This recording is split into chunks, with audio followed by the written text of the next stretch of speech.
It's Monday on Your View. Welcome to the show. I am Murayo Afolabi Brown. As always, I have the ladies with me. Hello, Mayam Longa. How are you? I'm fine, thank you. How was your weekend? The weekend was good. Something really funny happened to me over the weekend, and I was wondering, like, when you go to the pharmacy to get drugs, don't you need privacy to ask? I mean, if it's not malaria drugs, like, yeah. But they're just everybody's just everywhere, and then the pharmacist over the counter is asking, what did you want? Oh, God. I was so upset. I eyed them the last time I went. I don't know if I should share what I got. Yeah, it was a PT. So I went to get one, and everybody was just there coming in. And then, you don't know a pregnancy test. Oh, sorry. So everyone was there. I'm like, I stopped at the first one, and I changed. I went to another place the same time. I'm like, what is this? There should be a bit of discretion. So the pharmacist was like, yes, can I help you? I said, there's everybody, I'm waiting. So once I was done, then, I moved close and I got it. And I was leaving. Then someone said, I know your face. In my mind, I said, you see? That's the reason. Yeah, but I'm thinking that pharmacists should do better. Yeah, I can have like the general one and then give some people some privacy to talk to you. Especially when you have, if that situation is now in a younger person, they probably might go through a quack and not go through a proper process, because the proper process will make them vulnerable. Yeah. How you doing? I thought it was a CD you were getting. No, that's fine. You can just take that up yourself and pay for it. That's me.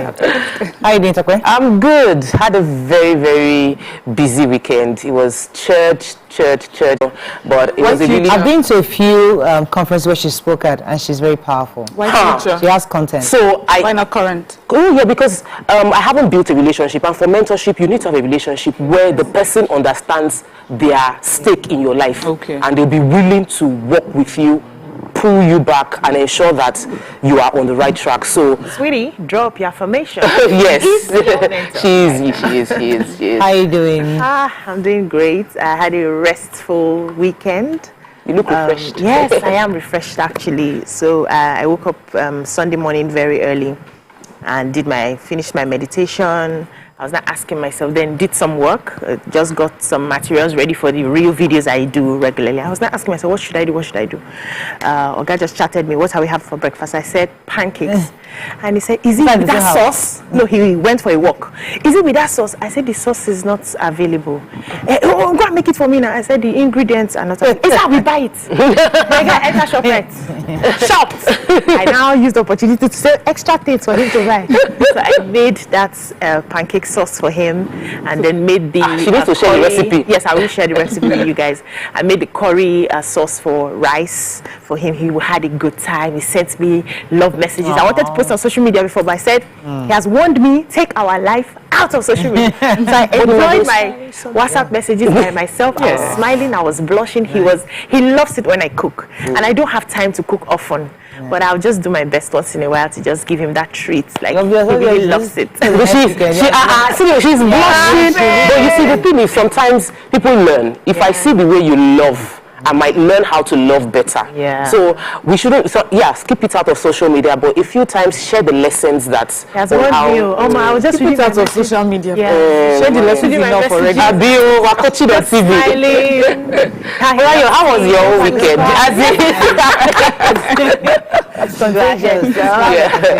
But I mean, weekend was nice. It was Titi's twins were RD and SDJ.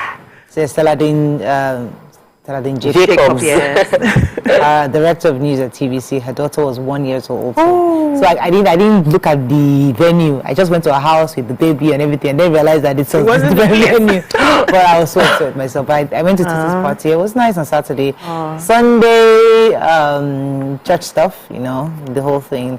And I have a family also, because my uncle's 8 days. It's on Tuesday.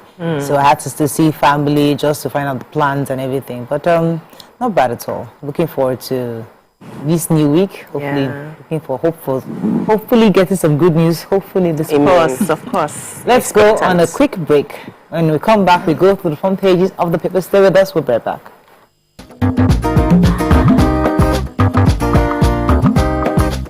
Stay tuned. Your View will be right back.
thanks for staying with us. We're going to start with the nation.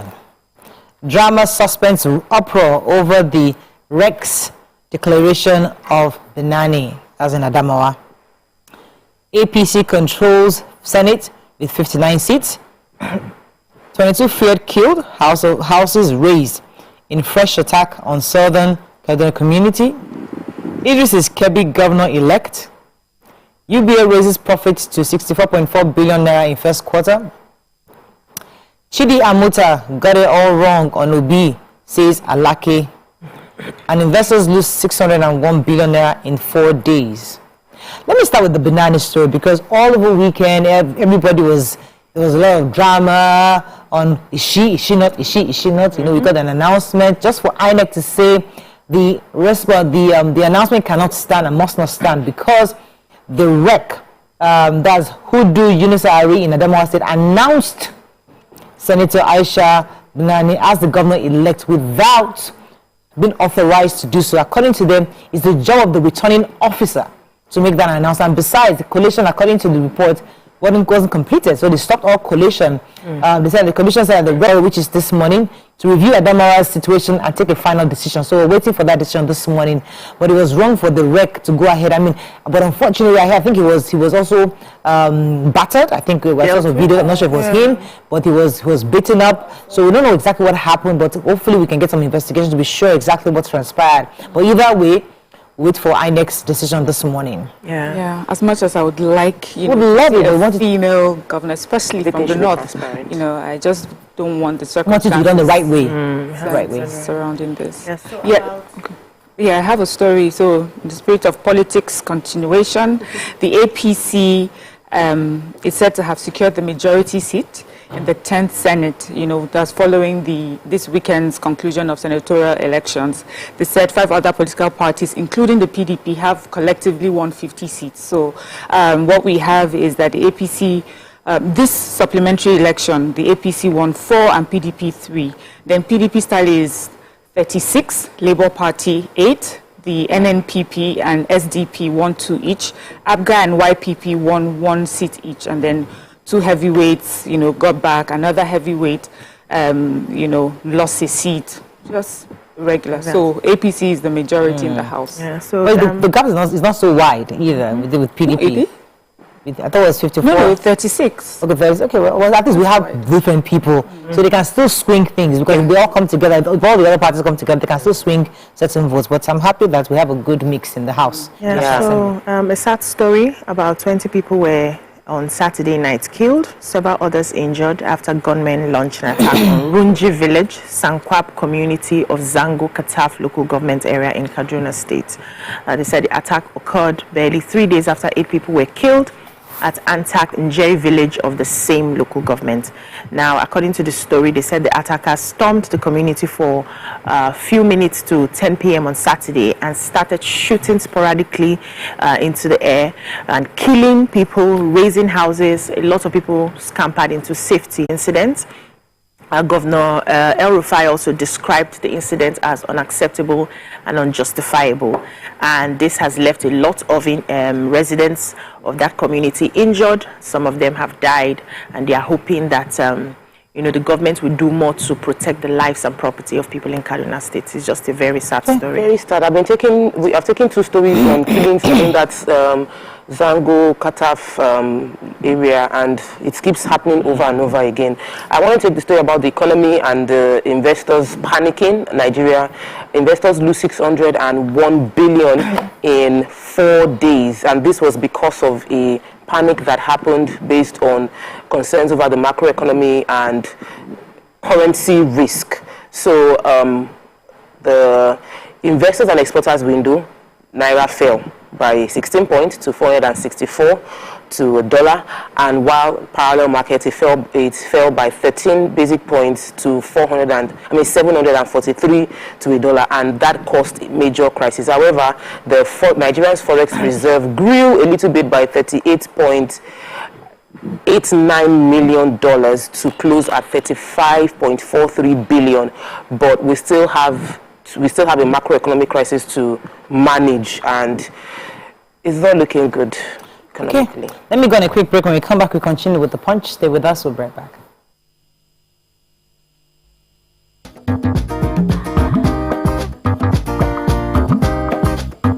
Stay tuned. Your View will be right back. So, have you ever wondered what happens behind the curtains of a man's mind? Or perhaps you're one of those who wonder what men talk about when they gather. Well, here goes. Imagine what it takes to put together the perfect cocktail. Or maybe mocktail. We need a bit of sports, a sprinkling of current affairs, some very deep topical issues, and last but not the least, a healthy dose of grumbling of those we love to hate. And yes, you guessed it, women.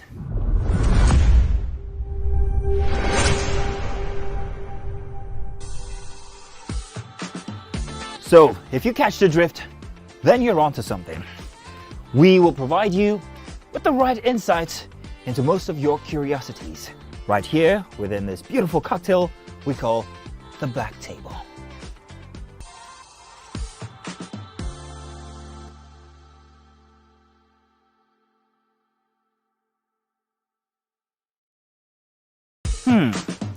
So, have you ever wondered what happens behind the curtains of a man's mind? Or perhaps you're one of those who wonder what men talk about when they gather. Well, here goes.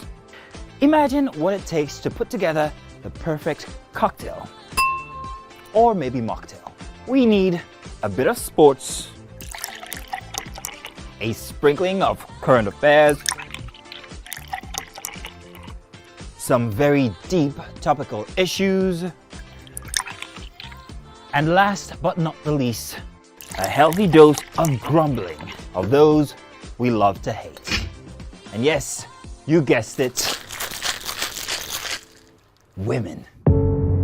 Doubt and fear doesn't occur at the canvas, it shows in the canvas. It shows the conation of raw ether material slabbed, stroked and molded at a pace provided by the doubt and fear.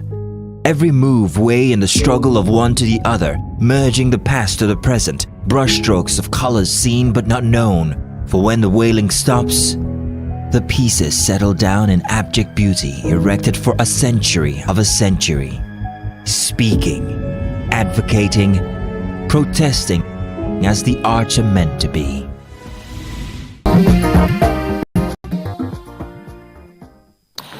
Thanks for staying with us. Moving on now to The Punch. Binani declaration, Adamawa wreck under fire, faces INEC panel today. Nigeria's 96% revenue used to service debt in 2022, says World Bank. Aviation unions to ground flights and airports today. Buhari meets governors, EFCC chair, others in Saudi Arabia. Flood sweeps 4-year-old boy away in Lagos. Lagos Ondo Bayelsa heads lead states in rising inflation. Government abduct Ogun traffic official on the Lagos-Ibadan Expressway. Okay, human interest? Human interest, yes. So this 4-year-old boy, Chukwuemeka Okoro, was swept away by the flood on Tuesday after a heavy downpour. And according to the story, they said he was standing beside the nearby drainage when he fell in and was washed away through the community to even another community. So the parents of the boy have been trying as much as possible to get him, retrieve his body so that they can perform the rites. They have not been able to. According to the story, said on Friday there were over 20 volunteers and residents who were trying to, search for him. They went through the different areas from Onibata community of Ogba, where it actually happened. They went to Alagbole, which is Waikis area, and then to another area. I'm trying to get the exact location, but they were not able to find him. The people in that particular area, Akintolu, were saying that the river did not flow to that direction, so it's been diverted somewhere else. And the residents also complained about this particular canal, that they have been making reports to the government. So far, nothing has been done. It's been eating a lot of people in that area. The government needs to visit that area and see what they can do to help the residents of that place. Really It's a sad. very sad incident. Another story. Unknown gunmen have kidnapped an official of the Ogun State Traffic Compliance and Enforcement Corps. His name is Popola Olasupo. He was on his way to work alongside one of his other colleagues. He was in a commercial bus. They said that when they approached Eledumare Fidio axis of the Lagos-Ibadan Expressway, gunmen came out of the bushes and then shot at the vehicle, and he was the only one that was kidnapped. The police have confirmed that this happened, and they said that they are on the trails of the kidnappers, and they assure everyone that Ogun State is not a den for kidnappers and that they will smoke them out. So I want to take the story of the Nigerian economic challenges. The World Bank has said that constant fiscal deficit, every year we don't have money to run the budget, is going to worsen the government's public debt stock. They said that in 2022, Nigeria spent 96.3% of the government's revenue on servicing debts. And the positioning doesn't look good for Nigeria.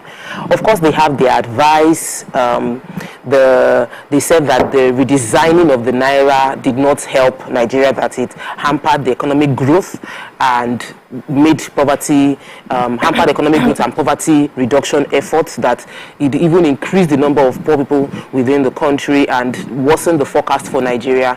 And I'm just wondering that, the World Bank has been saying this since, if with the level of information that we have, why are we still making decisions that seem like we are not planning a proper, like the 800, we're still going to spend 800 million to give as people as direct cash. Like, we're not. Story that caught my attention. Oh, our president is in Saudi Arabia. Yeah, he is. And he's there. He's been visited by the Borno State Governor and Yobe State Governors, Professor Babagana Zulum and Mai Malabuni. They both went to go and see him.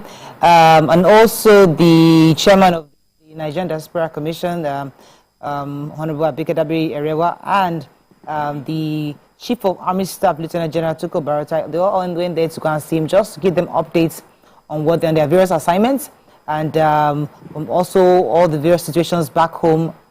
He's been there for 4 days or 5 days now in Saudi Arabia. He's being hosted by the host, and he's been well taken care of. I mean, the way they took our president, did you see the videos? How he was just ushered in with all the paraphernalia of his. And I thought he went to pray.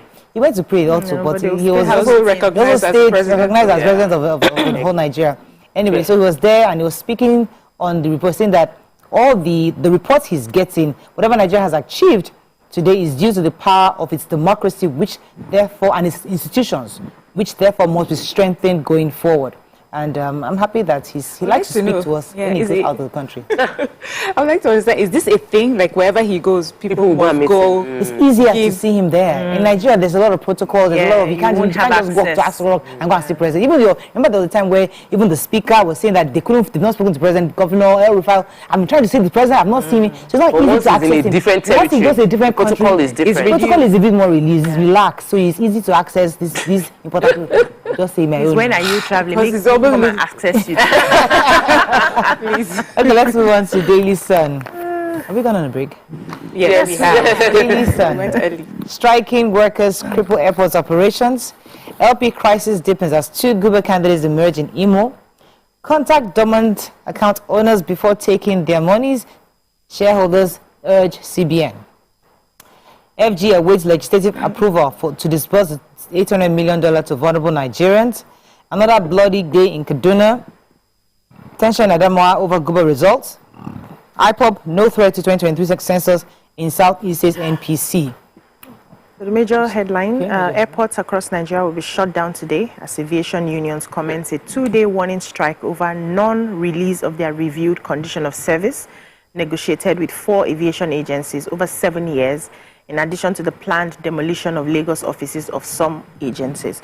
So there are lots of them here, part of the union, Secretary General of the National Union of Air Transport Employees, and so many others. I don't want to go through the list, but they are saying that they have given a notice for the 2-day strike, which is starting today, saying that they have earlier issued a 14-day ultimatum to the Minister of Aviation, Hadi Sirika, on the same issue since February 7 of this year, and they are warning that if their demands are not met after the warning strike, it will be followed by an indefinite strike. So some of their grounds included non-implementation of minimum wage, consequential adjustment and arrears for the Nigeria Meteorological Agency (NIMET) since 2019, refusal of the Salaries, Income and Wages Commission and Office of the Head of Service of the Federation to release the reviewed condition of service of the Nigerian Airspace Management Agency (NAMA), Nigeria Civil Aviation Authority (NCA), Nigeria College of Aviation Technology (NCAT), and Nigerian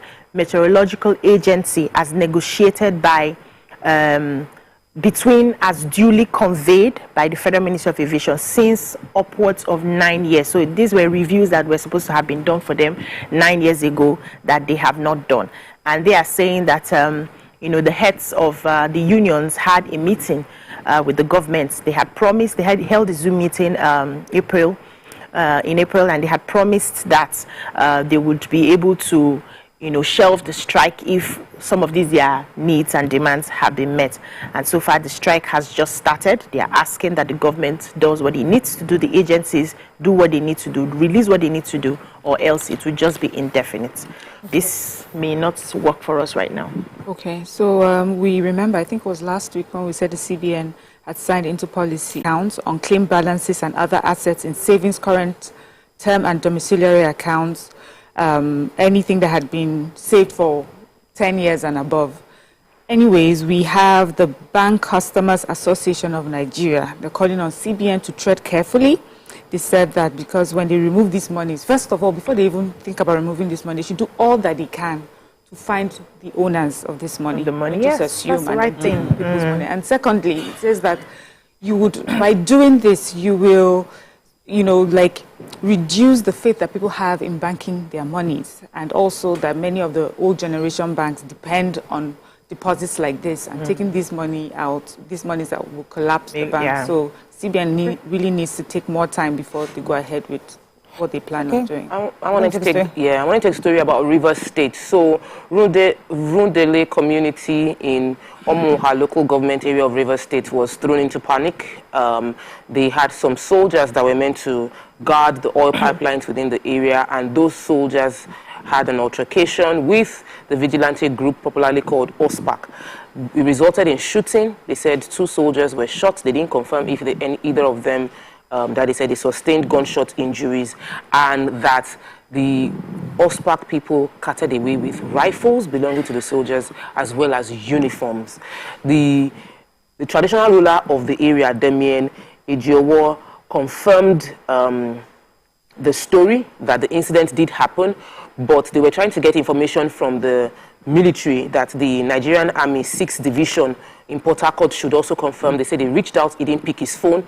The villagers are terrified of what will happen in between, and many of them have deserted their houses because of fear of what will happen. But I don't know. I don't understand how a vigilante group would clash with soldiers that are meant to secure the pipelines, and I hope we didn't lose any soldier in the shooting. So, the Minister of Finance, Mrs. Zainab Ahmed, has said that they are only waiting legislative approval for the $800 million to be disbursed as a palliative for Nigerians. According to her, preparation works are already in top gear as all approvals are being awaited, especially building the social register, which should be used for the electronic transfers. They said, according to her also, we need to have this ready because the government eventually removes, when they remove the subsidy, people will need that extra money to, even though inflation will swell, we hope that that could support, especially Nigerians who are really in need of this money. When asked about the $23 million that was paid to consultants to secure the $800 million, she said she doesn't even know what that means, but they have enough expertise within the Ministry of Finance to secure. They actually sourced the funds. It wasn't like they didn't need consultants. That was false. Pay. That was false information. That they sourced that money from the World Bank. They went to the Debt Management Office, the Ministry of Finance, and the World Bank also helped to support to get that money. So we don't need consultants to help us raise any kind of finance. We have internal expertise that has worked over time. When they asked about the investment in local production, she said that once we save that money, we will have enough money to fund all that we need for modular refineries and all that. Okay, that's all we can take on Front Page Review. Time is up. We're going to break. When we come back, move on to our topic of the day. Stay with us. We'll be right back.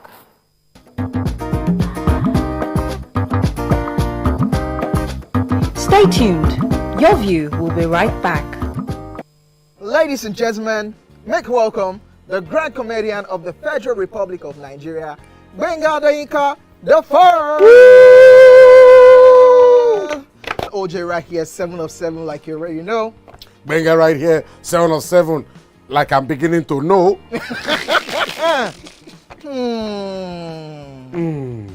It's now time for the questions. You don't scare me one bit.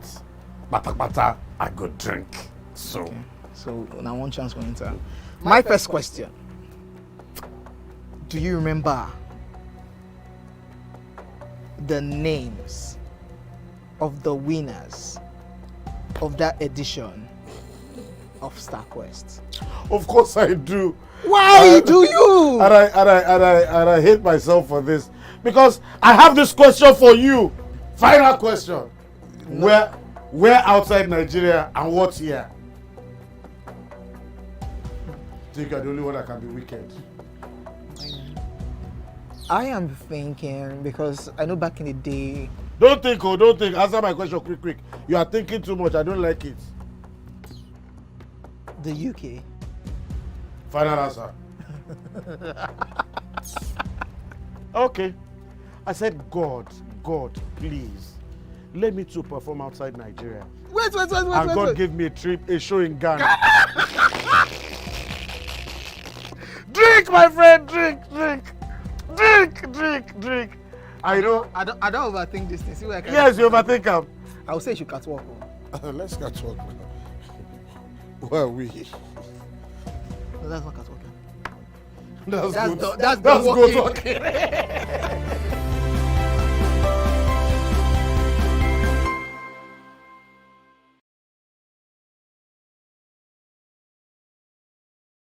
Ladies and gentlemen. That is it. I think I'll drink. No, you're joking. I'm not joking. No.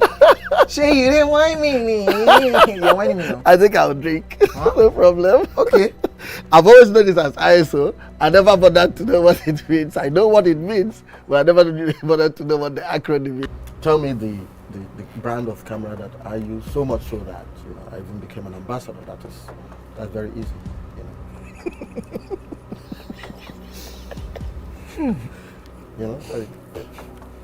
It's out there. It's supposed to be, yeah. I just said, look, I give you this one as a token of my appreciation. Sony. Drink! I'm not done. You did not say final answer. Final answer. You did not ask me if that was my final answer. You don't have any choice again. It's only Nikon. how many cameras do they have? My Nikon. friend to drink. I gave you a very easy something. Nikon now.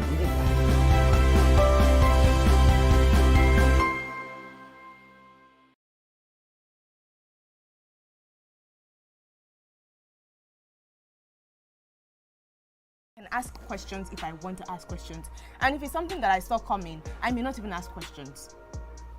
I may just I may even tell you I saw this. What if it's in person? But then would it make a difference where? So like this person might just say you people can just be on 3rd Mainland Bridge on a bike and the person say, babe, I cannot do it again, and you lose range. So what would change the scenario? Like, does it matter where? Do you want to have like a fancy dinner like the film you were meant to be like finding your or do you want to be on the street? No, carry me go fancy dinner. Or you might just una dey run for treadmill. Or you not a job. Don't tell you lose for your web. Now I don't turn attempted murder. So we will drag their water away. All of us consider.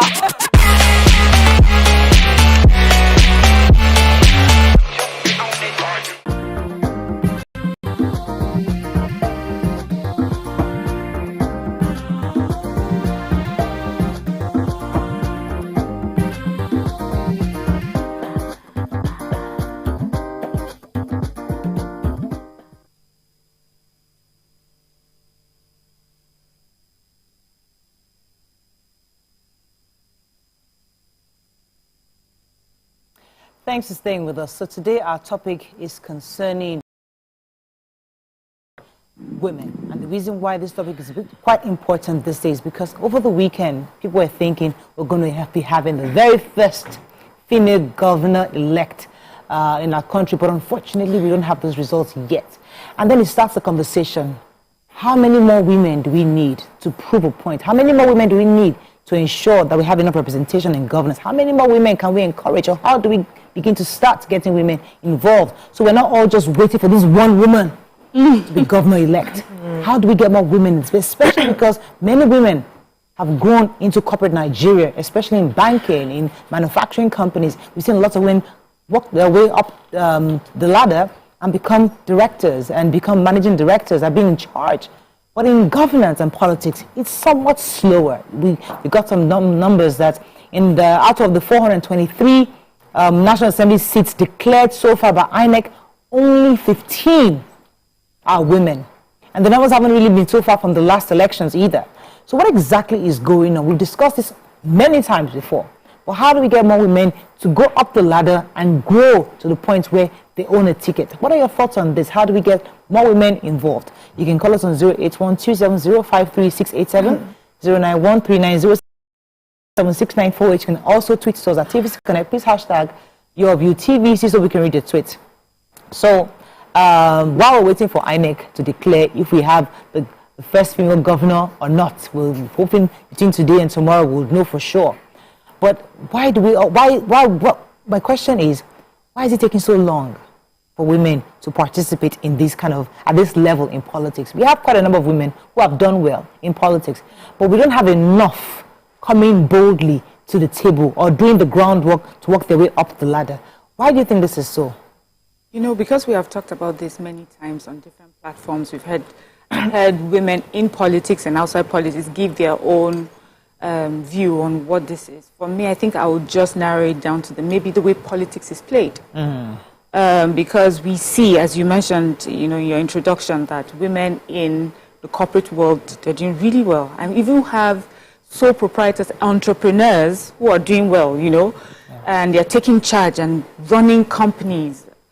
So it says to me that there is a way that is run. We've had a couple of politicians who say, well, sometimes these politicians like to meet at odd hours because that's really when they would have time. During the day, they're just doing the work, and then at night, they meet. And most women find it uncomfortable, those hours. Then we also have the fact that we've had all the other position, which is maybe as a country, or as a society, or as a culture, for us, the image for someone who can take the responsibility is the image of a man, a male perspective.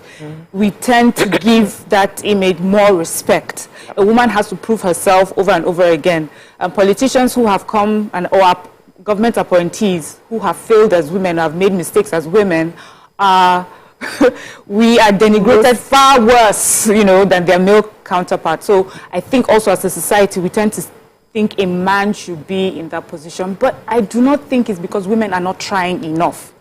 I don't think so. I think women are coming out, pushing, breaking all ceilings.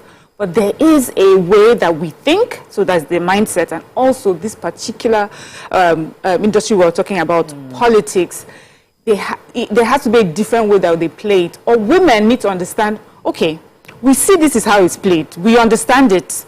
But we are going to play it a different way. I've never been one to support a woman just because she's a woman. She has to, earn whatever office she's running for. And so I've found times when women have asked, oh, we need more representation. We want government. We want it in the constitution to give us a certain, and it would rub me off the wrong way. But, the older you're getting and the more that you're hearing stories. And I'm like, we need to give them that first landing ground is what they're asking. They're not established the issue. She mentioned mindsets, which is largely what is affecting how we see things. And because Nigeria is we're still under patriarchy. No matter how much we do bragado as women, this is still a patriarchal society. And because of that, when it comes to issues of leadership and governance will always tilt towards the man. Even the women who are supposed to support you because a woman is coming will take a seat back when you make your intention known that you want to vie for this position or this office, because in their head, you may not be able to, rugged it out the way we expect it to be done, and so they would rather, support the man. But in other industries that has, private businesses, women have been able to break the glass ceilings. They are doing amazing. They are great managers. They are bringing international recognitions home. But we don't see that in politics, and that is what we're talking about this morning. How do we now begin to get a lot of women to participate? I personally have a problem with saying, let us give them, something like a footing. Because if we want to be respected, we must be able to stand up for ourselves and push on as equals if we want to be respected, especially when it comes to politics. So that give them like a soft landing. Women are perceived as vulnerable persons, and the majority of the people will not want a vulnerable person to actually take that mantle of leadership. So we should leave that segment of being in a vulnerable place and step up. Do you have capacity? Can you do the job? Are you willing to come out? Are you able to gather support from women and men across board? So if everybody is paying for, what's it called? Because if you're writing exams, for instance, you're not giving a separate paper.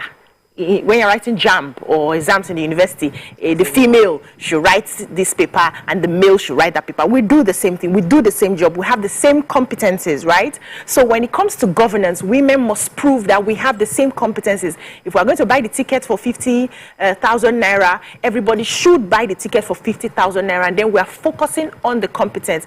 Maybe by the time we start doing it that way, we'll have women who really want to be a part of this. Because what I hear, I studied politics, and I know back in school then, they would, persuade you as a woman to come out. They will beg you, they will cajole you, represent us now. We need women here, we need women there. But when everything is made equal, so to speak, we can now have women who would say, I want to run this, I want to be a part of this and get the support that we need. My personal opinion. Right. Let me come to you, because is it that women, we have natural restrictions, no matter how we really try to have that equal level playing field to come in. I'm going to come because I earned it. But you get to a point in that career where you have to remember that, okay, I'm also a mother, I'm also this, I'm also that. There are other factors you have to put into play.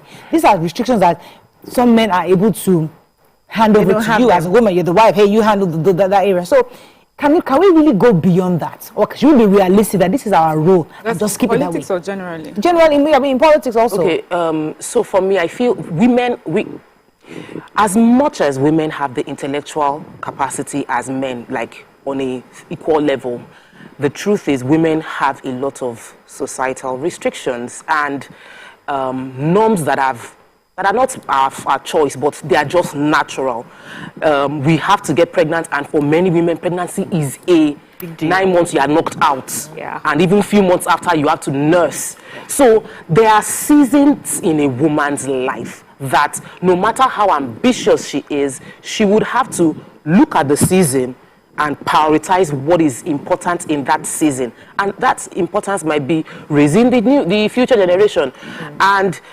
But when we bring it into politics, I feel like women need to fight more. I think that we've heard so many times, sit down, just wait for your turn, wait for your turn. But the men that get there fought. And when we look at other places where they've been able to cause change, in the US, having blacks become capable of voting, it was a battle. They fought because it's never going to come to you. Even if they give you 35% affirmative, you will still not be able to get into that position unless you fight. Women would have to fight. And it's not a physical battle. It's a battle of resilience. I'm not going to back down. I am going to contest this election until you allow me to win. Right from inter-party. The biggest challenge I see in Nigerian politics is we have a mass large group of women. The elections in the primary section, primaries within the parties are largely dominated by women, but they are the ones that are now told to vote for this is the person we are going to vote for. We need to now get more women from being in the crowd to aspiring for leadership within the party structure, because what you are, who you are meant to vote for is determined within the party structure, and until you start being in the selection process, you are left to the big daddies that founded the party. Yeah.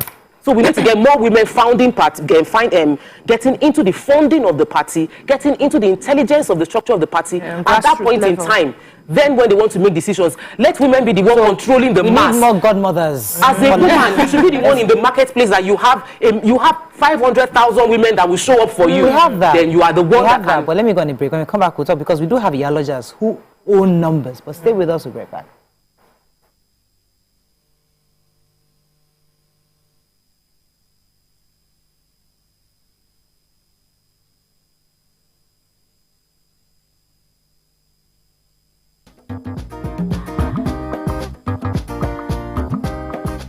Stay tuned.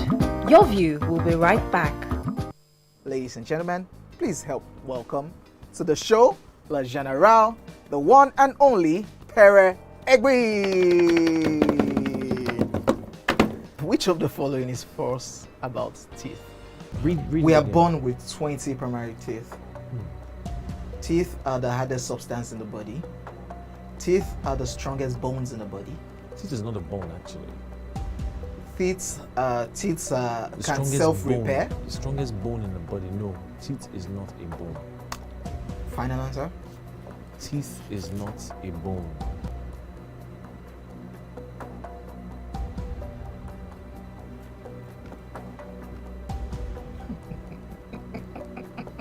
You know what came to my head now? That sound. Crickets. So, editor, you can put that cricket sound there.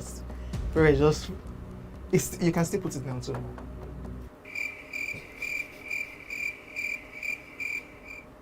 When was the first Gulda ultimate search?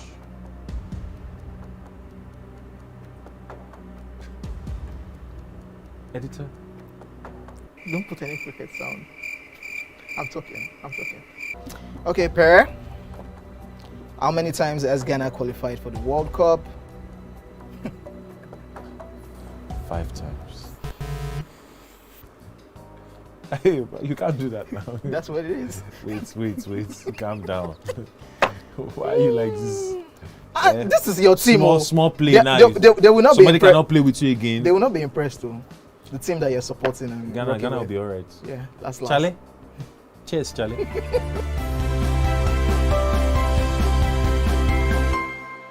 Ladies and gentlemen, make welcome pioneer Positive Force member, dancing queen of the 80s, non-conformist, Afrobeat historian in her right, and long-standing member of the multiple award-winning all-female show Your View, Omoyeni Yeni Anikulapo Kuti, aka YK Power! Ginger! Take it. Today we'll go here. Hey, I didn't read you. Are you sure? I know I'm not here to answer questions, I'm here to drink. We're in trouble today. What's your age? I was close now. I said 1975. He said 73. He said 75. Fellas wasn't even born in 75. So will I drink half? You go drink. Take. Make I help you. Russian. No be half. Which half? You will make me drink. I'll give you a hint. Lights in no.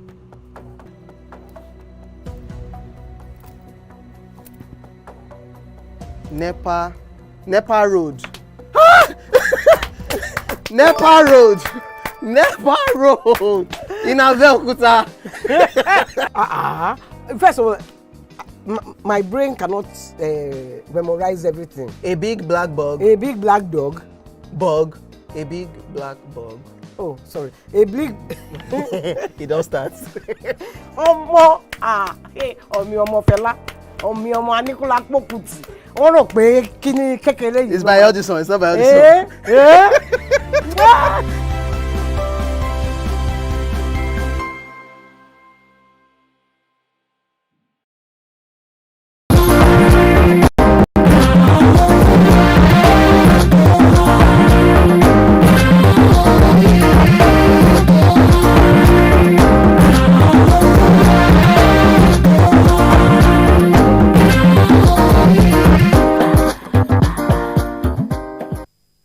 Thanks for staying with us. So we're talking about queen makers or king makers, queen king makers. You know, queen makers. Queen makers. Yeah. So, I mean, there's actually a series on Netflix, Queen Makers.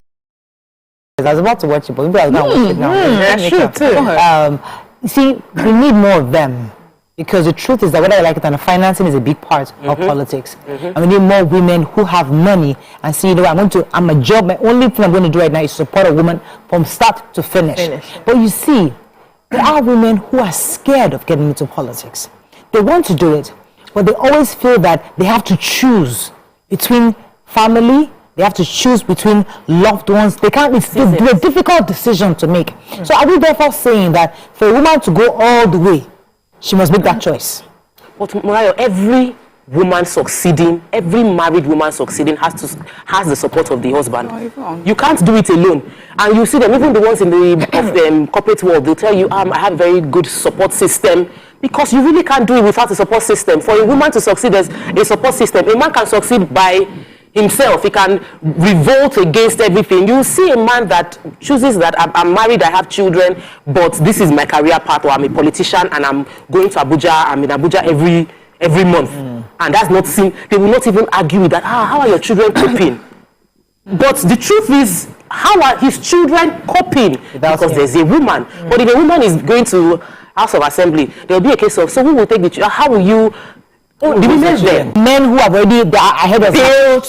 So we need people who are starting from ground up, regardless of family, but they are there. Where in every season, every election, you are there in the grass. They see you going up the ranks, because you can't just show up and say, "Now my kids are grown. Hello guys, I'm ready for politics." Yeah. Nobody's going to. You know, that's what I was saying. That the difference is the way politics is played.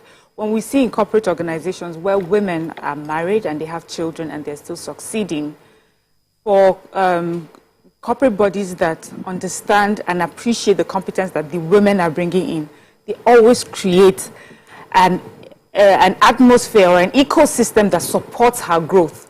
So you find conversations of, we now have daycare centers because we know that our women are having children. We're extending maternity leave. This shows, that we are interested in this person. And we know that there are other factors that may sort of affect her growth differently from a man's growth. And so we're going to put everything around her in place. But politics does not give you that luxury, does not appreciate the woman in that way. And that's why I'm saying women need to just recognize that this is how it's played, and then maybe build a parallel political system and say, okay, this is what we will do. So for us, in doing this, we understand that women will take time off to have babies, to get married, to do other things. But we'll do in such a way that even when she's out, she's sort of in, and then we consolidate all our efforts to push women in that way. And so we'll make it a woman for women. We appeal to women. You understand our own struggles. So we're appealing to women. But when we say that women should play on the same level, what they call it, level playing field as men, I think we're being unfair. You know, there are these videos that they push out where they show sort of disadvantages some people have when starting off in life. They will show you like maybe... Hey, Yakub, you're live. Thanks for calling. Yeah, good morning, everyone. I had all these says that the woman should not give 35% affirmation in Nigerian politics. This must be saying here, Morayo. Without that 35% affirmation, the Nigerian women cannot get the number they needed to. You know why? Why? Because Nigerian politics is beyond what you people are discussing. Because the empowerment does not even allow women to participate enough. That is the truth. Because the men also use women against women in the politics. That is the truth. If Nigerian law does not give the Nigerian woman that 35%, okay, I even said it. Since 1999, you can see the number in the House of Representatives and the Senate is dropping. The participation of women are totally, how many of them today? I think that they give 35% affirmation. That very particular position will be jagged up between both women. Women will be respecting women for that position, so that we know that at the end of the day, the woman is going to get it. Because women, we know how to manipulate things. I'm sorry to say that, because some certain things that women will never do, women will do that. So if they don't give them that 35% affirmation. All right, thank you very much, Yakub. So we've seen other parties, other people, other groups try to form their own parties. We have the youth parties, people thinking. So do you think we need a women political party? You know, YPP, I mean, Women Political People's Party, something, you know. And if we even do that, will women join? Do you think that's the way, or we should find a way to infiltrate the current parties? BC? So I think we can do both, but working with what we have already, we should start by infiltrating the platforms that we already have. And, you know, this conversation just opened my eyes to saying that we cannot do this alone as women. We need the help of men. Mm-hmm. And I do not think that the Nigerian system is ready for women in politics.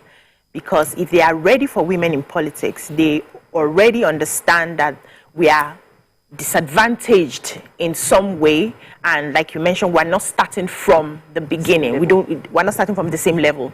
And so it's the men now who are already in political positions who will now begin to make laws that would give us a soft landing. So you understand that we want a lot of women to get into politics, and we know that you people are mothers, you have children, you have this, you have that, and we, you know, sort of set some things in place. There was a conversation sometime of a leader in, I think, the US or so, who had to take excuse from this, I did the Senate to go breastfeed and all of that. We don't have, yes, in Europe, we don't have that here. So they would make that arrangement as a way of saying, we're ready for women to come join us, because we know that we need to balance out the energies. Some of the policies that we have today is because the energies are not balanced. A lot of masculine energy, making information, decisions, exactly, decisions that would affect the majority of the feminine energy without having an understanding of what they're doing in the first place. So for us to grow as a country and check all the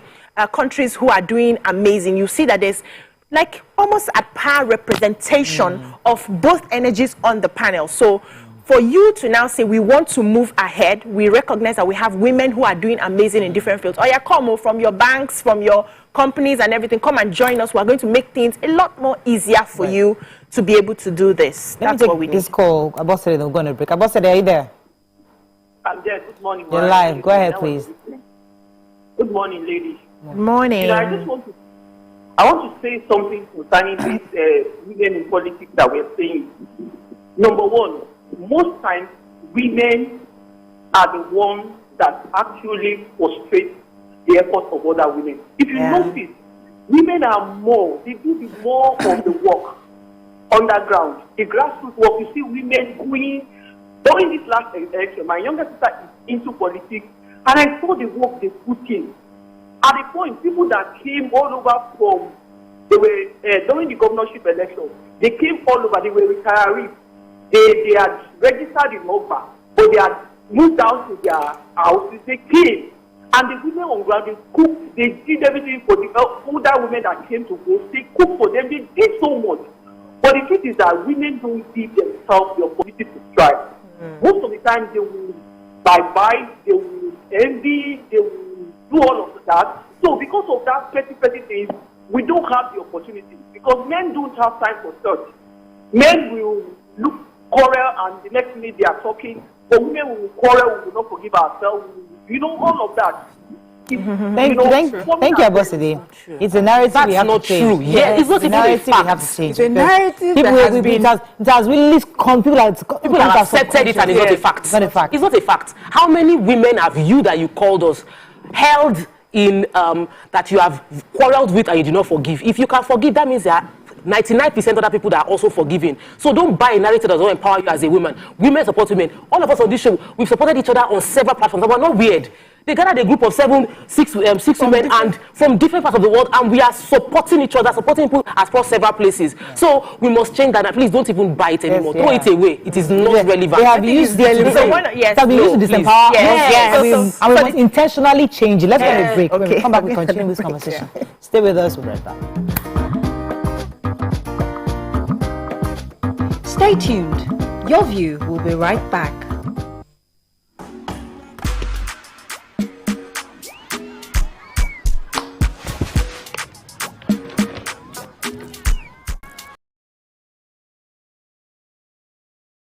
Ladies and gentlemen, we have Made Kuti in the view.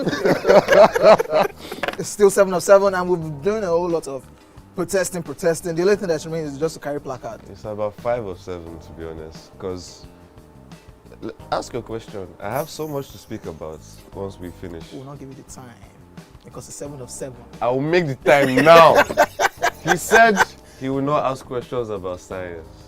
No. Neuroplasticity. And based on, he asked a question that was subjective about high life, and he did not finalize his answer about a Kuti question where there are only 3 of us. Editor, scratch this part out. That could have possibly composed the music. Editor, scratch this part out. Stupidity is an act of ignorance. Hey God, Made. Was composed by which Kuti? Femi Kuti. Is that your final answer? God, I'm Shion Kuti. No, wait, Femi Kuti. You said Femi Kuti. Wait. You can't be allowed. No, you've not asked me anything. Everyone. You've not asked me anything. So my final answer. No. All I have to say is this show is really about drinking. Yeah, that's the whole idea. The questions don't matter. That's the whole Justice idea. is out the window. We throw caution to we the have wind no right morals here. On the 7 of 7.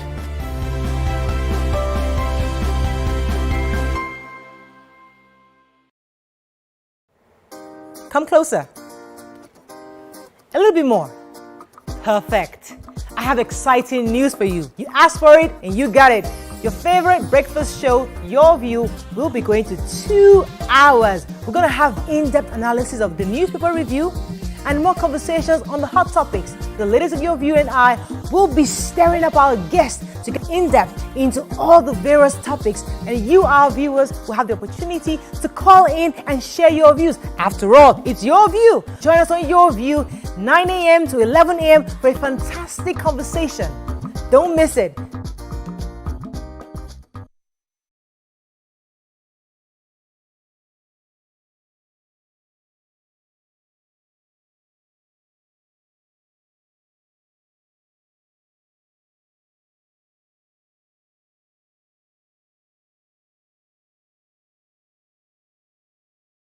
It's not just where, but who wouldn't you want to work with? Yes, that's on that angle. So Laifa had a very, very interesting... You wouldn't want to work with who? Not There's no judgment. No, and I respect, they'll judge you definitely, respect but we won't this judge certain type of people. But what I dislike so much is when they tend to come to work and then they pour all their resentment on you. Is it me that offended you? I'm not the one. I have no business. My just come out with you, pay me at the end of the month, and let me go back to my house in peace and sleep. But when it comes to like divorced people, I cannot work with a divorcee. I can't see myself doing that. If I find out, if you can hide it or not, but if I find out, when they're nice divorcees, I would just. What if they are nice? Okay, now it depends. If you are nice, cool. But if you are the type that you don't know how to keep your anger to yourself, you always pour it on somebody. Well, I'll not drop my resignation letter, no matter the amount you're paying me. So it's more passive-aggressive people. Yeah, I can't do that.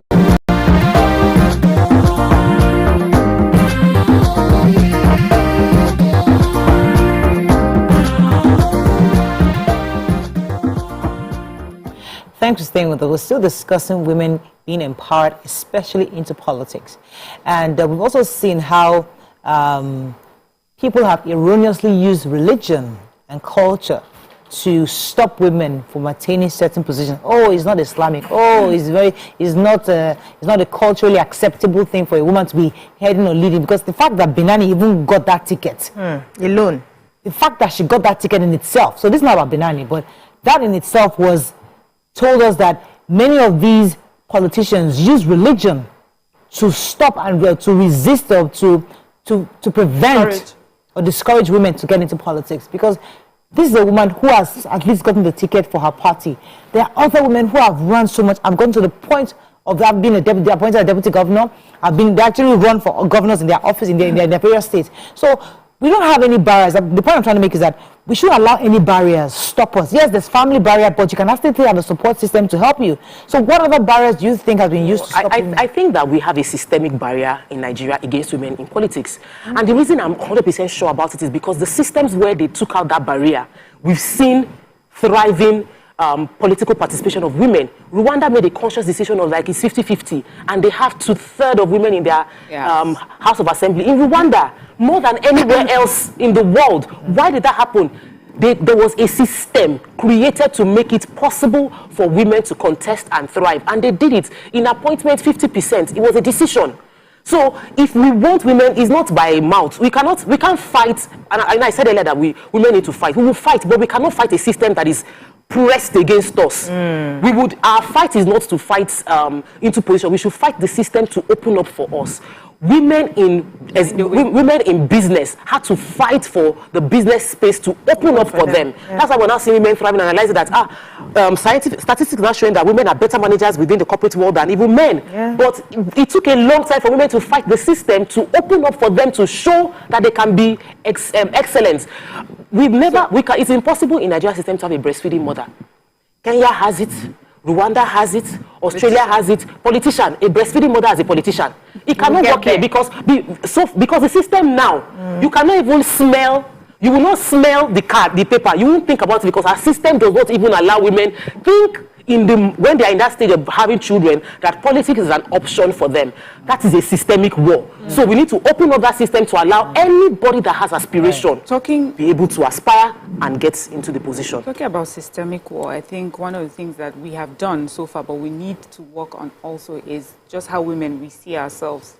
So I've heard this, and many times it's been proven that nice women who want to be seen as good, women who do not want to, shake the table, ruffle feathers, just never, you never end up being the iconic one.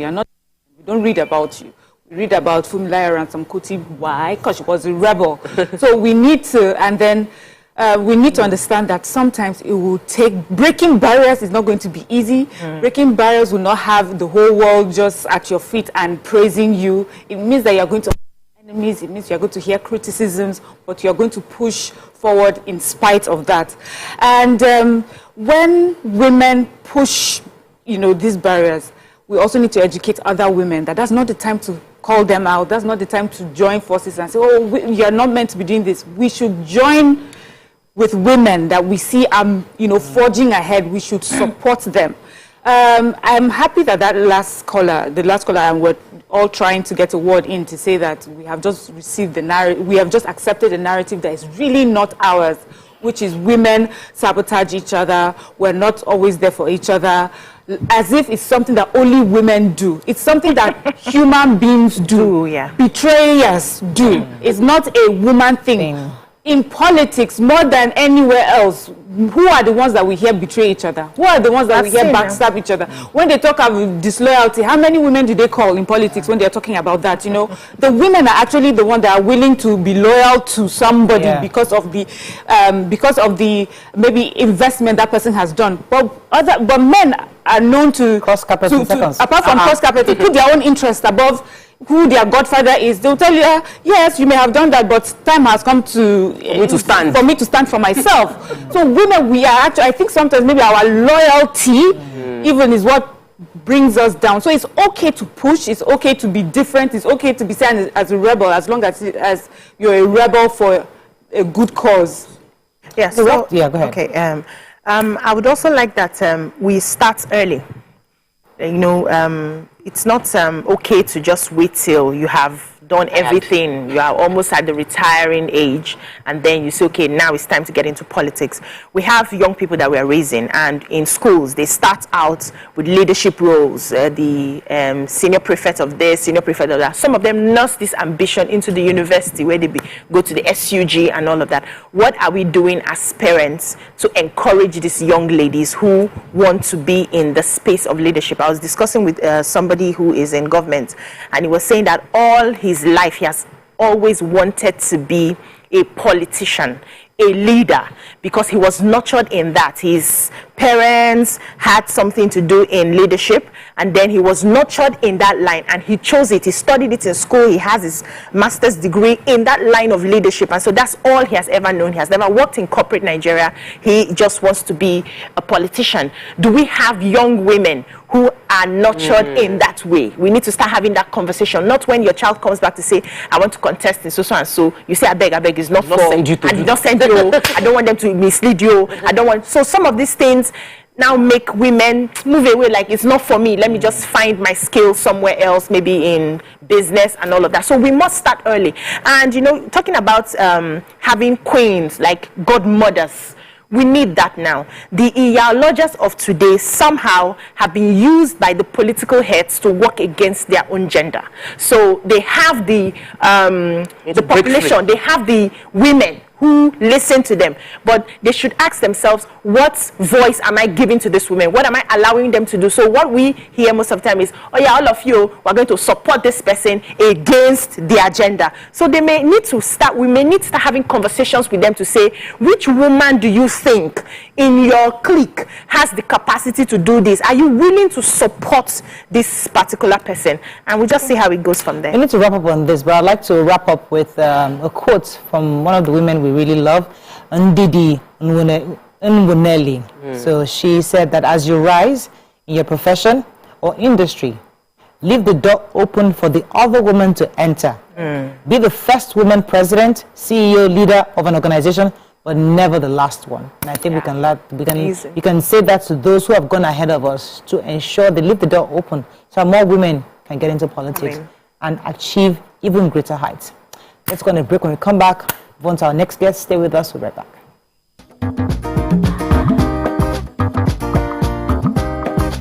Stay tuned. Your View will be right back.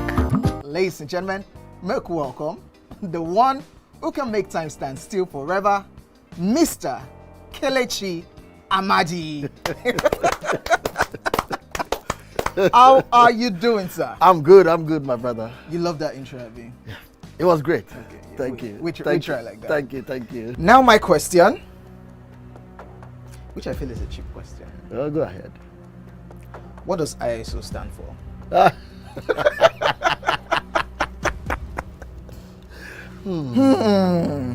That is it. I think I'll drink. No, you're joking. I'm not joking. Kelechi Amadi. No. Shay, you didn't whine me. You're whining me now. I think I'll drink. Huh? No problem. Okay. I've always known this as ISO. I never bothered to know what it means. I know what it means, but I never bothered to know what the acronym is. Tell me the brand of camera that I use, so much so that I even became an ambassador. That's very easy.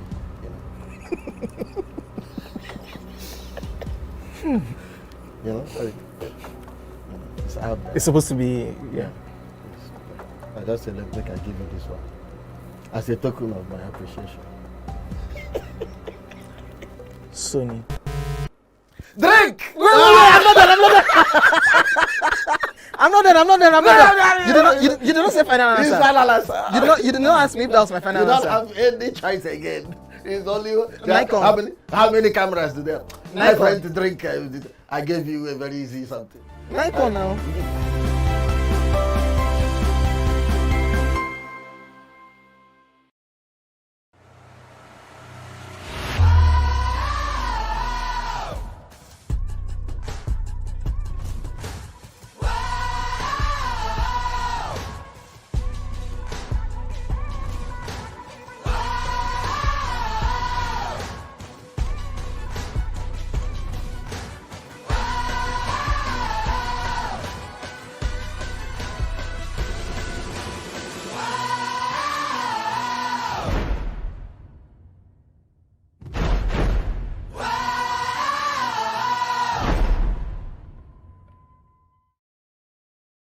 Ladies and gentlemen, make welcome pioneer Positive Force member, dancing queen of the 80s, non-conformist, Afrobeat historian in her right, and long-standing member of the multiple award-winning all-female show Your View, Omoyeni, Yeni, Anipulapo Kuti, aka YK Power! Ginger, Take it. Today we'll go here. Hey, I don't read you. Are you sure? I'm not here to answer questions. I'm here to drink. We're in trouble today. Wait till your age. I was close now. Eh? I said 1975. He said 73. He said 75. Fellas wasn't even born till 75. So will I drink half? You go drink. Take. Make I help you. Russian. No be half. Which half? You will make me drink. I'll give you a hint. Lights in no.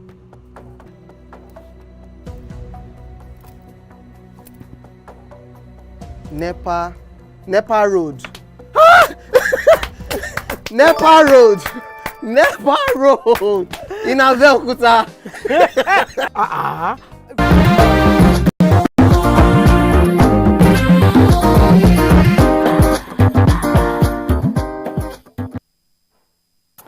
Thanks for staying with us. So, a few days ago, the Poultry Association of Nigeria urged the federal government to intervene in the current egg glut being experienced in the market, forcing farmers to reduce the prices.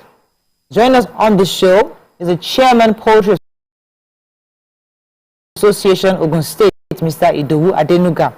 Also, we have with us African farmer, Mogaji. Welcome to the show, sir. Thank you. So we'll be with you in shortly, but let me talk to the chairman of Poultry Association, Ogun State, Mr. Idowu Adenuga, to give us exactly his understanding of the problem. Good morning, sir. Are you there, Mr. Adenuga? Yes, good morning. Actually, the name is Idowu Adenuga. Yeah, Adenuga. Oh, thank you so much for joining us, Mr. Adenuga. All right, so tell us, these egg gluts we're experiencing in Nigeria, what is it about exactly? What happened and what caused it? Yes, actually, the main cause of this particular egg glut is the redesign policy of the CBN, which of course took cash out of the system. And if you all know, 54% of Nigeria's GDP is cash-based. So when you suddenly take out cash, it creates this kind of situation that we are having in our hands right now. And we are saying that since this is no fault of ours, there is a need for the federal government and the CBN to quickly intervene. And unfortunately, simultaneously, the cost of our raw materials is going up, while the prices of our product is on the decline. So it's a complete nightmare for all our members across the country. So, I mean, somebody will think egg glut, this excess egg, right?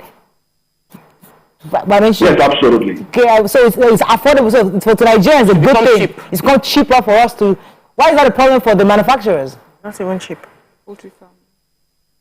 So the situation is consumers are not buying. Okay, if you've noticed during the cash strangulation that we had a few weeks ago, people didn't have cash to buy products, and unlike other producers that could minimize their production, that could put a halt on their production, we are completely helpless because there's no way I can stop my chicken from feeding, and there's no way I can stop them from producing eggs every day. So we can't control the system. So the only option we have is to continue to produce.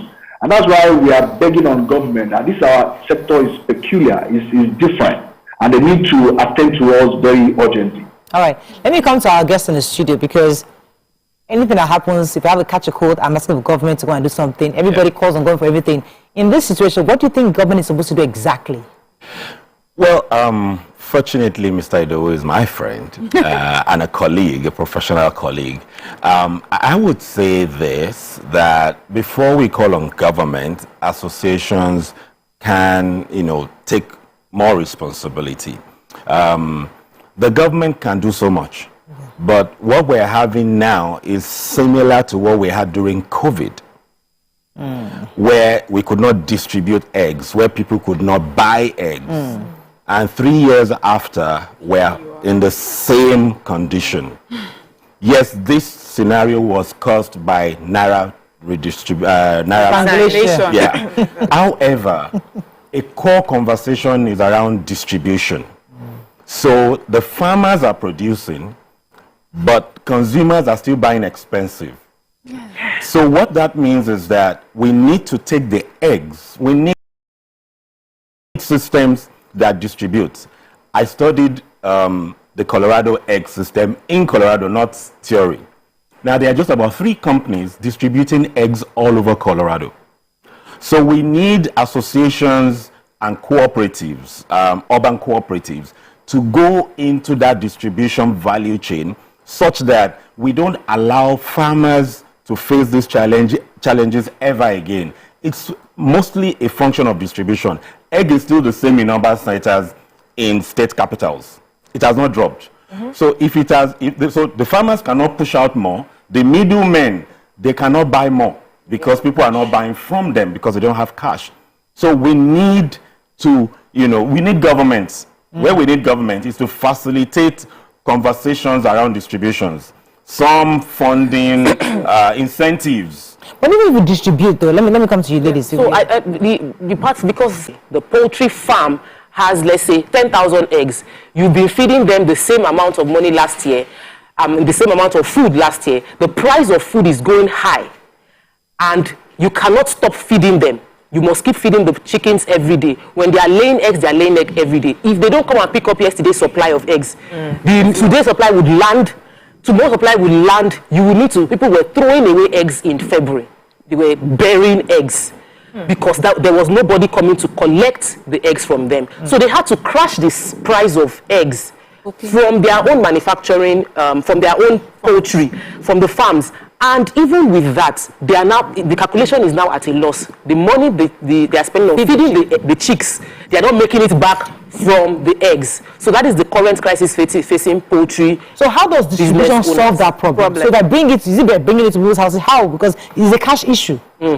It's a distribution. So for me, the way I see it is there was a cash issue when there was the strangulation.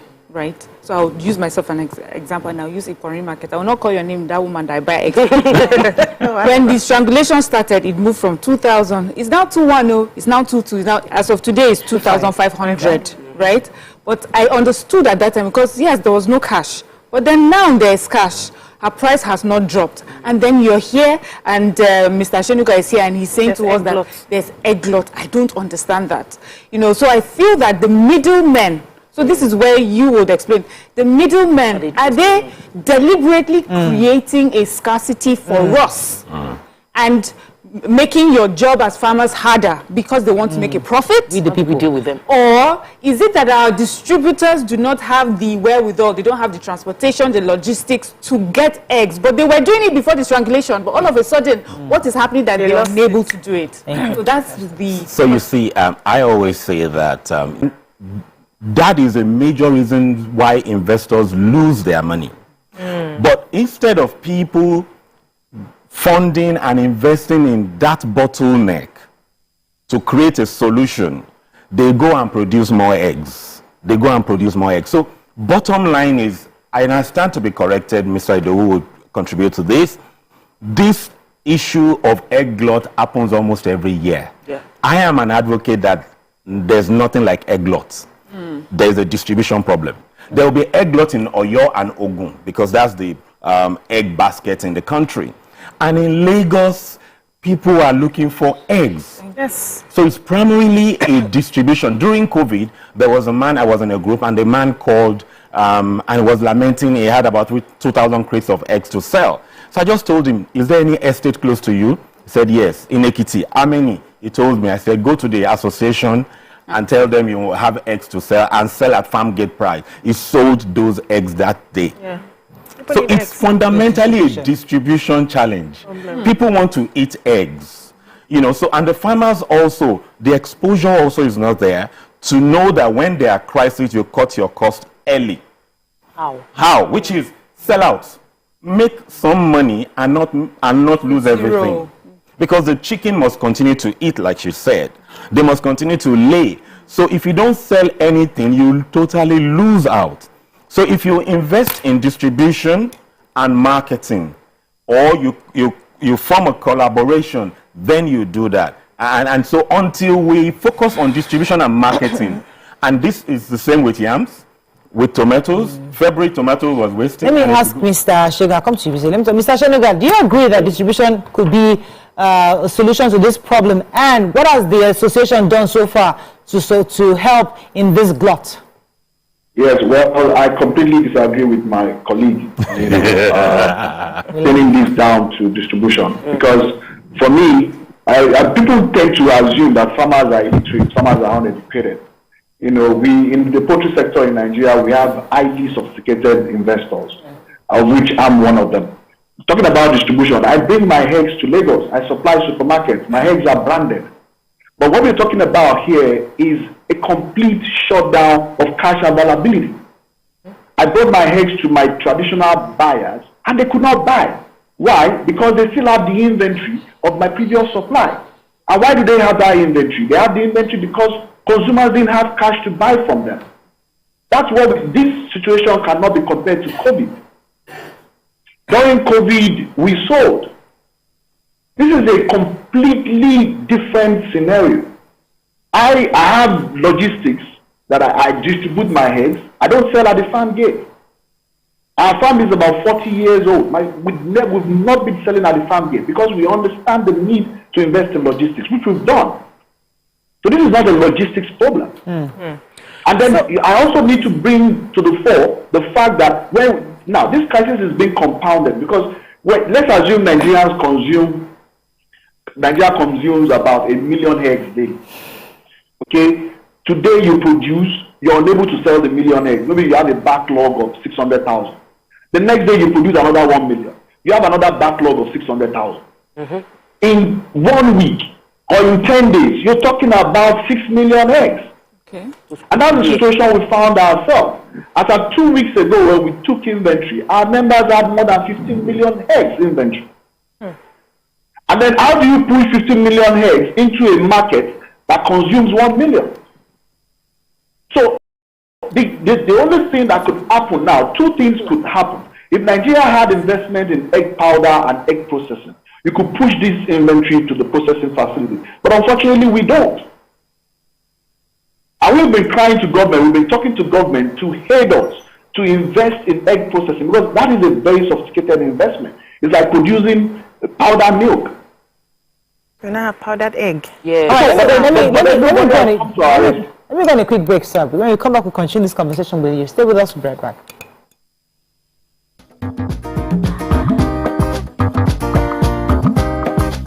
Stay tuned. Your View will be right back. And ask questions if I want to ask questions. And if it's something that I saw coming, I may not even ask questions. I may just... I may even tell you I saw this. What if it's in person? But then, would it make a difference where? So like, this person might just say, you people can just be on 3rd Mainland Bridge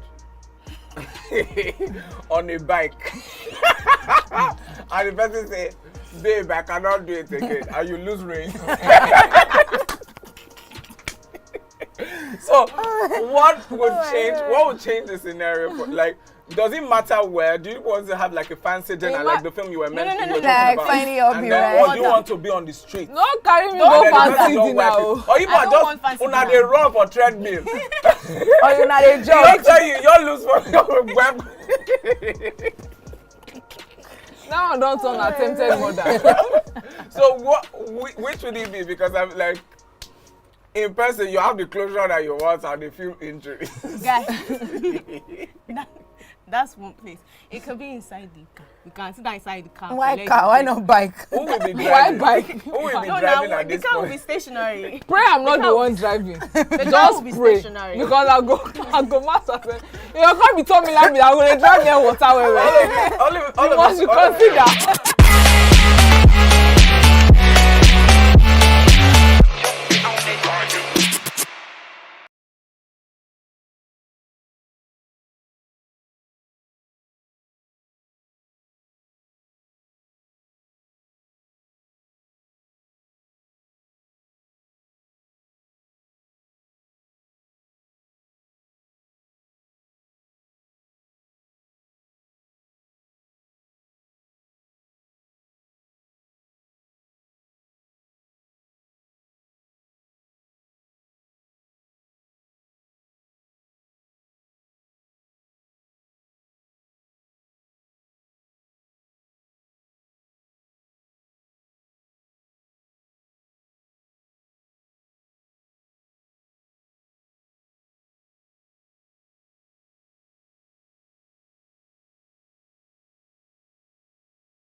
doubt and fear doesn't occur at the canvas, it shows in the canvas. It shows the conation of raw ether material slabbed, stroked and molded at a pace provided by the doubt and fear. Every move way in the struggle of one to the other, merging the past to the present, brushstrokes of colors seen but not known. For when the wailing stops, the pieces settle down in abject beauty erected for a century of a century. Speaking, advocating, protesting as the arts are meant to be.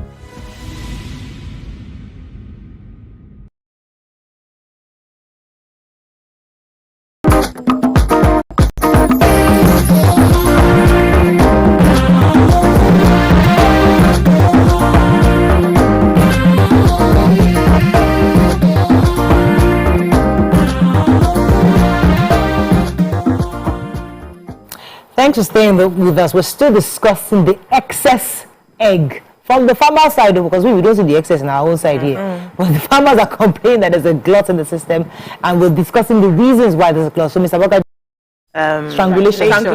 strangulation that caused the problem we're having today. But we know that the CBN has released some money into the banks. Some people are able to access cash. I don't know how much business people are able to get the volumes of cash that they need.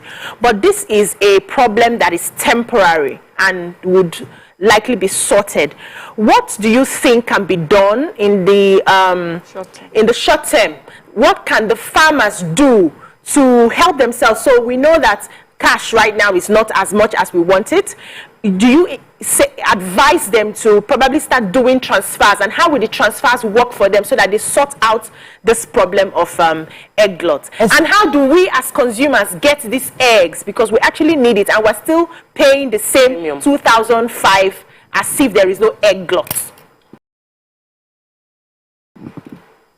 Yes, thank you very much. Like I was saying, before we went on break, there are basically two options. The first one is if we're ready for this and we have processing facilities, we could send more eggs to the processing facilities for us to convert them into liquid and powder, which has longer shelf life. Now, the only solution at this moment is for government to mop up, because we're talking about backlogs. Nigerians cannot consume all of a sudden more than what they traditionally consume. Now, the cash crunch has created backlogs, inventories in the farms. So the only solution is for government to mop up. And if they don't do that, what is going to happen to our members? Mop up the eggs. That's what happens in fair times. And then give to Nigerians. Yeah. Give to. So what that does is that that benefits the farmer's pocket. So the federal government comes to the rescue, buys up the egg from you, you go home happy, and then go distribute the egg. That's what you sustain the system. They have to make it call in America. Like for instance, in Ogun State, our governor has mopped up 10,000. Yeah, but my colleague said, Ogun State is the largest egg producing state in Nigeria. Yeah. So if we're talking about the inventory, we have over 1 million eggs with our members unsold in their inventory. So mopping 10,000 is completely infinitesimal. Even Oyo, that is our neighbor that produces quite a number too, they've not mopped up anything. So we are saying that the state government has a role in this, the local government has a role in this. There are 133 million poor Nigerians that need good nutrition. Yeah. All right. And for crying out loud, in January, the federal government stopped the school feeding program, which used to be a means through a channel through which we sell. They stopped the program in January. Okay, you guys. Yes, so I was going to say that the Plateau State. So they need to come in now. All right, 1 second, sir. Let me go. That the Plateau State government was actually the first government to do this. They mopped up eggs from the farmers, and they have distributed it. There's a they say charity organizations have benefited from this, orphanages have benefited from this. So you would help with past inventory. Another reason I think people may have a problem with just buying eggs right now, because I had the problem, was I was afraid that I was going to get old eggs that were already expired. I've complained here before that sometimes you go to supermarkets and they have eggs, they've had them for a while, and when you take them home, they are bad. So I would also like to know, what's the shelf life for eggs, and let people understand that you can still buy these eggs. So maybe people are afraid to get eggs because they're afraid that they are bad already. You want to take that question? Yes. So fundamentally, it's a policy issue. It's policy. If you cannot guarantee that you get fresh eggs, then you'll be scared and you will still not buy. Yes. Okay? So when there are policies, then we'll be sure that that will be taken care of. And while I also appreciate the fact, like Mr. Idowu has said, that this is unique, it's different distribution. There are a lot of government bosses, staff bosses, that are not working weekends, that we can engage to move these things. We need to be more creative across board. And in June, July now, we'll have this conversation around tomatoes being astronomically expensive to about 40,000 per basket. What has happened also? In February, the distribution was not there. You know, so bottom line is... So my worry is that if this thing sounds temporarily, why are we making a case out of it? Because yes, it happens often, but this looks like a temporary problem because of the cash crunch. So for the poultry farmer, it's not temporal. In the last 4 or 5 years, many are closing government down. Policies has almost killed the sector. I can tell you this for free. In Lagos, between Aja and Ekwe, over 60% of the poultry farmers, educated people, have shut down because they changed policy. And so every time they change policy, it affects the livestock farmer first. And when they changed the policy on maize, that moved the price from 45,000 per ton to 150,000 per ton, it destroyed a lot of poultry farms coming out of COVID. So bottom line is policy. Everything is policy, but it's still temporal. Let me take this call from Brown, Delta State. Good morning, Brown. Are you there? Good morning, Brian. You're live. Go ahead, please. Please, my contribution to this poultry thing is this. The agribusiness specialist in the city just said it all. When he said the issue was marketing and distribution. But I was surprised when the Ogun State Chairman said that was far from the city. I'm in Delta State. The price of egg in Delta State is going up. It used to be 100 naira. But now it's between 120 and 150. And the is very huge. The production is huge, but processing is far bigger. Like you mentioned with tomato, we had tomato surplus in February, wasted. But imagine if we have enough processing plants to package it into cans that we can always buy for cheap later. We don't. It's very expensive to do that, and the money cannot come from individual pockets to do it. We don't have the infrastructure, and we are going to depend on government. But government policy can change and cause your business that you put all your money into to go bad. So that's a huge problem. When we talk about lack of foreign direct investment, this is it. Foreign direct investment can take. We don't need eggs. Eggs can be turned into egg whites in a can, and egg yolks in a can. Abroad, you buy egg whites that you can use for those that are doing egg whites baking and all of that. And people can buy egg yolk and just buy egg yolk alone. So the eggshells have a lot of things it can do. So we're sitting on a go, but we're just wasting. And we have a minister of agriculture. You're supposed to understand this and be looking for how you would bring in foreign direct investors who will put money on ground. The billions of naira that we need, millions of dollars that we need to set up policies. Anchor borrower is going to farmers at the production end, not processing. And the problem the anchor borrowers are facing is that when we farm, insecurity, the processing, we don't have where to process, we don't have how to sell. So the real problem for all our agriculture is we don't add value to our agricultural products. Consuming raw. Yes, so I would like to know what sort of conversations your farmers organization deals in. When you people sit down to talk about how to promote, I don't know if you sit down, talk about how to promote the agricultural sector in Nigeria, what are some of the things that you have highlighted that would help boost your industry that you present? Do you people have this sort of conversations? Because first of all, I'm sorry to say, the government will not just sit down, though they are supposed to think on behalf of you and bring up these projects. But we know that the government doesn't do that. So you need to do it, put it in a template, and then start seeking and asking them for investors because you've highlighted what your industry needs. Do you people do? Fine. Let me take this comment from the chairman wanted to respond to Tokwe. Sir, Mr. Ashenoga, are you there? Go ahead, please. I'm here. Now, you see, people need to understand what is happening, is in real terms. You see, the problem with food in Nigeria is that food is a system. In Sena Klein, there's food system. And you have to have a systemic approach to handling food. Because now, he talked about policy. There's also the need for regulation. Now, when you look at processing of eggs, it's sophisticated. Very. And in Nigeria, nobody's regulating the standard of eggs. Nobody's regulating the standard of maize that goes into my production. So that would hinder us from even export, because this product is exportable. Nigeria is the highest egg producing country in Africa. Okay, but unfortunately, we are not looking at that sector. The sector is worth trillions of naira. But there's no regulation.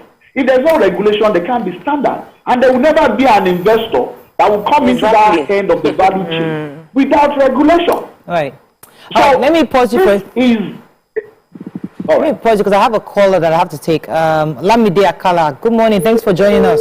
Oh, we lost that call. Now let me let you answer BC's question concerning the conversations you have. Yes. So I like to always. Oh, I'm told she's there. Hello. Hello. Good morning. Good morning. Thanks for calling. We'd like you to share your thoughts on this because I know you're Toto's friend and Toto said you're a farmer too, that you're going through this. Tell us some of your own experiences too. Your challenges. Yeah, so basically, like what everybody is saying about policies and regulations, there needs to be policy and regulation in place for the egg industry, for there to be a standard. And apart from that, the egg glut that is going on right now is being forced by the middlemen. The middlemen are taking so much power into their hands that they also want to determine the price of the products that are coming out from the farm. We can say we want to go into processing in Nigeria, we want to do all that, sell the egg white, sell the egg yolk, but is there a demand for it? There's no demand for it in our country. Yes. People want fresh. They want to get it from the farm directly, get it from the supermarket. They don't want anything that has to do with egg yolks or egg white. So basically, we can continue to sell what we are selling at the moment if we solve the problem of distribution as farmers. So for me, as a farmer right now, we are planning on how to go straight and direct to the market and cut off the middlemen. Thank you, Veramide. You see, that's an interesting point because it's about the people. And this is my problem. Middlemen. We complain about government did not do this, but we forget that we are the ones making this issue. So she has said that now, as a farmer, a middleman picks up from you, takes it from you for cheap because you have a glut, and then they inflate the prices to you, the consumer. So how do we as a people understand that we must enter the process, the value chain with equity? Can I bring a paradigm on the table? Please. We are speaking from an educated person's perspective. The middlemen did not go to school. Some of them. Yeah. I disagree with you. No, a majority of them are uneducated. The principalities and powers there did not go to school. Yes, so this is the challenge. We always try to bring policies that threaten the people that support the system. It's always the uneducated that are there, come rain, come shine. The educated people get better things, move on. So when we bring policies, instead of looking at policies that help them as a crucial stakeholder, we want to eliminate them. They are putting 2-3 generations of distribution. And so we want to knock them off. So when they find the opportunity, they strangulate everybody. And so when educated people are coming into the investment, many people don't have business with starting up a poultry. They should be funding that distribution, creating another parallel organization with the middlemen. The middlemen don't think long term, they're thinking of tomorrow.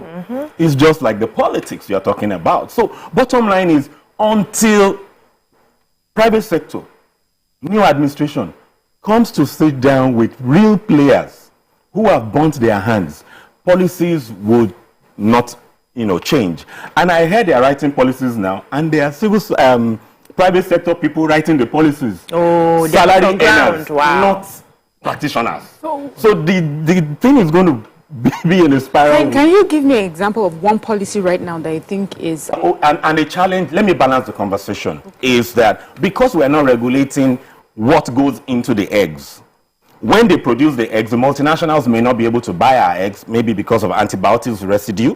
because there's no policy dictating that. So even if they want to buy the eggs, there's antibiotic residue. There are a lot of things that does not meet international standard. Wow. So bottom line, so they cannot buy. That's the truth.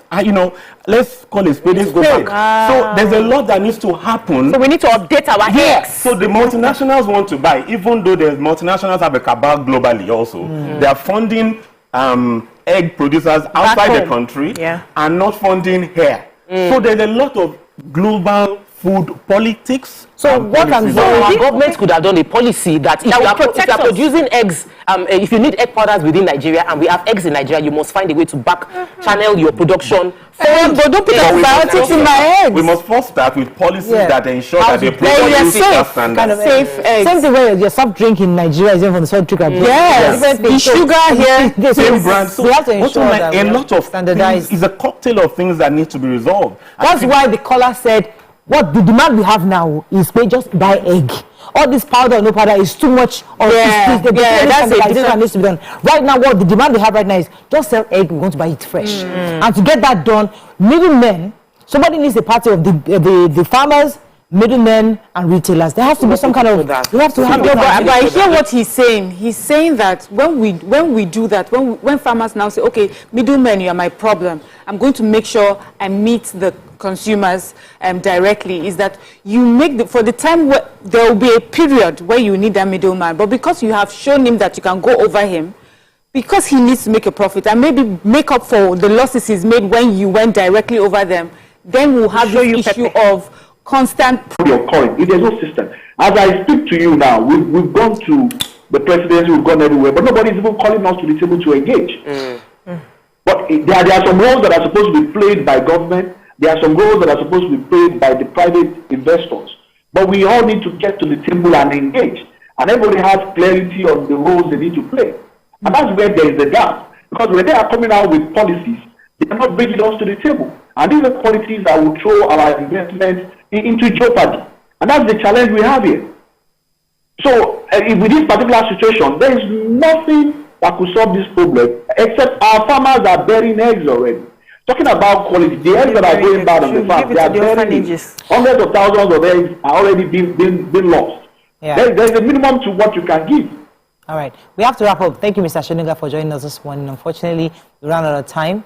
Thank you, Mr. Mogaji, also for joining us. Thank you very much. I think from all that we've discussed so far, I like the idea of the parallel channels, where we have those who've been doing it, and then we have to now properly create another innovative distribution channel that can do it properly, so that it is well regulated, possibly by government. And then these guys have been there forever. But after you realize that everybody is using, because someone like the farmer, Lamidi, that I called earlier now, she's having to go straight to the retailer. Yes, like Uber and Yellow Taxi. God bless you. It's like Uber and Yellow Taxi. We got to just find a parallel option. That's all we can take on today's show.